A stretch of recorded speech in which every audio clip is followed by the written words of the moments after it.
malinis dyan? Okay, yung ano, pinagkapasan siya. Bagay, dati pala marami na dyan eh. Tapos yung sulok dito. So yun guys, magandang araw. So yun, hunting na naman ulit tayo.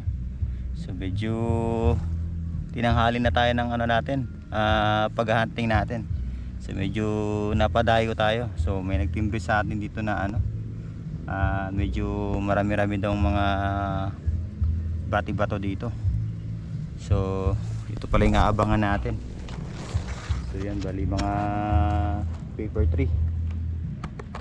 So medyo tinanghali na tayo ngayon. Gawa nga ng may nasikaso pa tayo sa bahay. So yan, so bali may kasama pala tayo dito ngayon, sila Soy. Saka yung isang kasama namin naman nandoon, doon banda pumunta. Yan. So nauna na sila sa atin.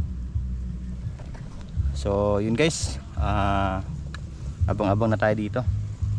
So sana medyo may mapadapo tayo dito. Medyo malakas pa naman yung hangin ngayon.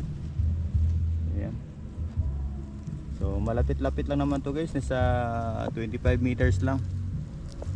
So hindi natin alanganin na tayong medyo lumayo kasi medyo malakas yung hangin. Pakapad pa rin na naman yung ano natin, pellet natin dito. So yun guys, stay tuned na lang. So yun, abang-abang na natin sa mga patama natin.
So yun guys, bali walang gaanong dapo dito banda. So karamihan talaga dito sa may ano na to, ito yung Jumilina na to. So medyo malayo, nasa 60 meters. Kaya medyo hirap tayo. Tapos malakas pa yung hangin. So yun, antay pa tayo.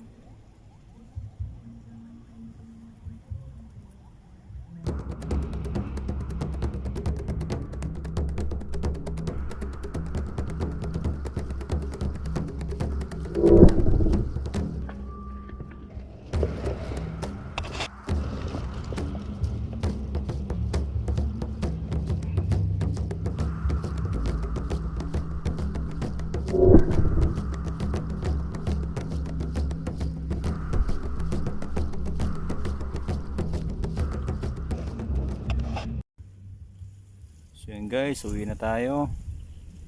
So bali nakalima lang tayo ngayon. So medyo mahina-hina yung dapo ngayon. Tsaka malakas din yung hangin. Meron din tayong mga sablay. So yan.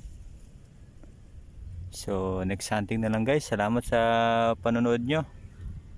So yun, andito na lang. So magliligpit na tayo ng ano natin, taguan.